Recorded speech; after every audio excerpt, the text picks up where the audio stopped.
2025 का धुरंधर अगर किसी को कहा जाएगा तो वो नाम है नरेंद्र मोदी का। क्योंकि कितने ही तूफान आए, कितनी ही चुनौतियां आई, लेकिन पॉलिटिक्स के इन धुरंधर ने ऐसा कमबैक किया बॉस, दुनिया दंग रह गई। आप देखिए कि पाकिस्तान ने पहलगाम अटैक करवाया तो पाकिस्तान को ऐसा फोड़ा कि आज तक मोदी का खौफ पाकिस्तान में बना हुआ है। ट्रंप ने टैरिफ लगाया तो ट्रंप से ऐसा भिड़ गए जो दुनिया में कोई ना कर सका। खुद अमेरिका के होश ठिकाने आ गए। ट्रंप से भिड़े, चीन को झुकाया, रूस से दोस्ती किसी भी कीमत पर नहीं छोड़ी। क्या ही गजब का साल रहा है 2025 नरेंद्र मोदी के लिए और उनके भारत के लिए। उनके भारत के लिए इसलिए कह रहा हूं क्योंकि उनका अपना एक विजन है भारत का, जिस तरफ वो भारत को ले जा रहे हैं उस हिसाब से कह रहा हूं। विदेश में तो डंका बजा ही, देश में कोई दूर दूर तक नहीं दिखा नरेंद्र मोदी के सामने। 2024 में जो लोग सोच रहे थे कि अरे मोदी को कमजोर कर दिया, उन लोगों के लिए तो मोदी 2025 में ऐसा तूफान बनकर आए कि कईयों की तो राजनीति ही खत्म कर डाली। दिल्ली से केजरीवाल की राजनीति समेट दी, बिहार में लालू की राजनीति सिकोड़ के रख दी। राहुल गांधी को 2024 में जो लोग हीरो बना रहे थे उन्हें हर तरफ से जीरो कर दिया।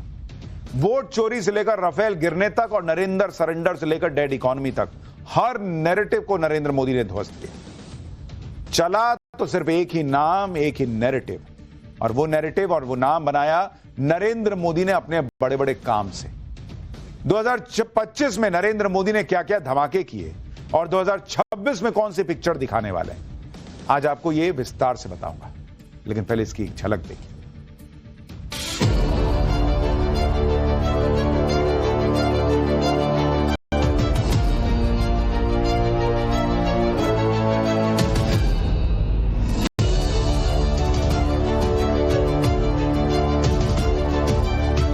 और मुझे तो आशंका है, हो सकता है कि आगे कांग्रेस का एक और बड़ा विभाजन हो।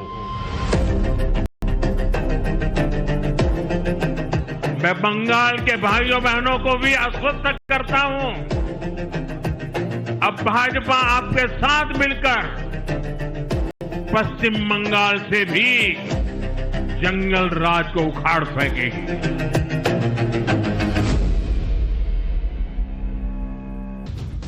दो 2024 में जिन लोगों ने नरेंद्र मोदी को कमजोर मान लिया था, 2025 में नरेंद्र मोदी ने उन लोगों को दिखा दिया कि कमबैक किसे कहते हैं। मतलब एक तरीके से कहिए कि 2025 में नरेंद्र मोदी ने गर्दा उड़ा दिया। 11 साल के बाद भी नरेंद्र मोदी पॉलिटिक्स के उस पीक पर है जहां से दूर दूर तक उनके सामने कोई नहीं। 2024 में वो एक बड़े झटके से उभरे। 2025 में उन्होंने धमाकेदार कमबैक किया और जिस रफ्तार से नरेंद्र मोदी आगे बढ़ रहे हैं उससे ऐसा लग रहा है जैसे नया साल यानी 2026 नरेंद्र मोदी इस साल भी सियासत में धुआंधार पारी खेलने वाले हैं। इस धुआंधार पारी की पिच तो 2025 में तैयार हो गई। 2025 की शुरुआत में ही पीएम मोदी ने दिल्ली जीतकर बड़ा कमबैक किया। पीएम मोदी ने 27 साल के बाद दिल्ली में बीजेपी की वापसी करवाई। फिर साल खत्म होने से पहले बिहार में एक मेगा जीत हासिल की। बिहार में मोदी नीतीश की जोड़ी की आंधी में राहुल तेजस्वी कहीं टिक ही नहीं पाए। यानी कुल मिलाकर 2025 का सियासी कैलेंडर नरेंद्र मोदी के नाम पे था। दूर दूर तक कोई था ही नहीं भाई। दिल्ली में उन्होंने केजरीवाल की पॉलिटिक्स ही समेट कर रख दी। लेकिन अब सबसे बड़ा मुकाबला 2026 में होना है। 2026 में 5 राज्यों में विधानसभा चुनाव होने हैं। पश्चिम बंगाल, केरल, असम, तमिलनाडु और पुडुचेरी। इसमें सबसे ज्यादा हलचल बंगाल को लेकर है। बंगाल में पीएम मोदी और अमित शाह ने पूरा जोर लगाया हुआ है। बंगाल में बीजेपी अभी तक अपना खाता नहीं खोल पाई है सरकार बनाने को लेकर। बंगाल में बीजेपी की ममता बनर्जी के साथ महा टक्कर होने वाली है 2026 में।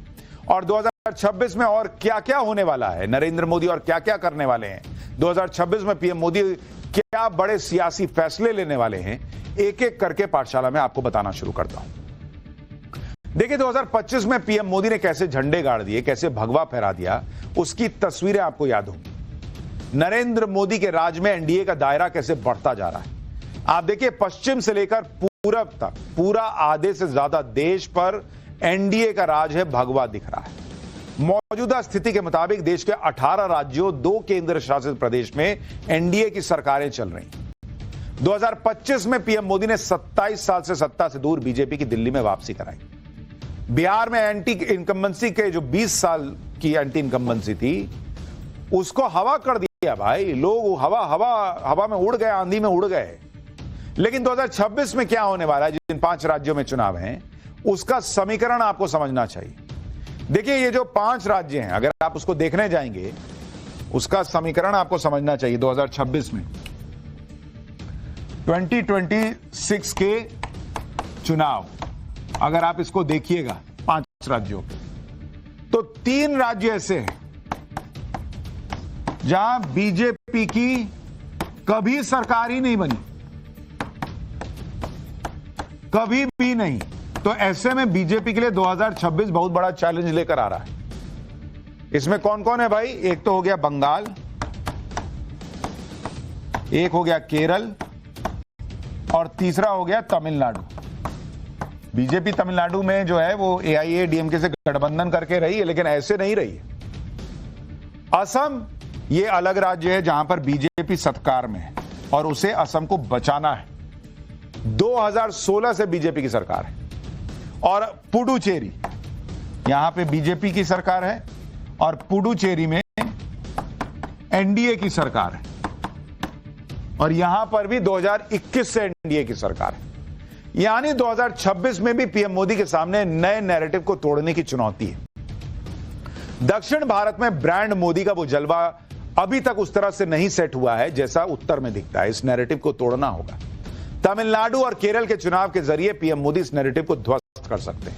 2026 में पीएम मोदी के सामने सबसे बड़ा मौका और चुनौती दक्षिण में बीजेपी को अपने दम पर खड़ा करने की है।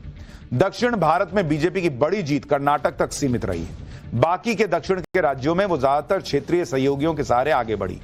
पीएम मोदी के सामने दूसरा चैलेंज यह है कि वो इस साल बंगाल और केरल जैसे उन राज्यों में चुनाव जीते जहां मुस्लिम और ईसाइयों की अच्छी खासी संख्या है।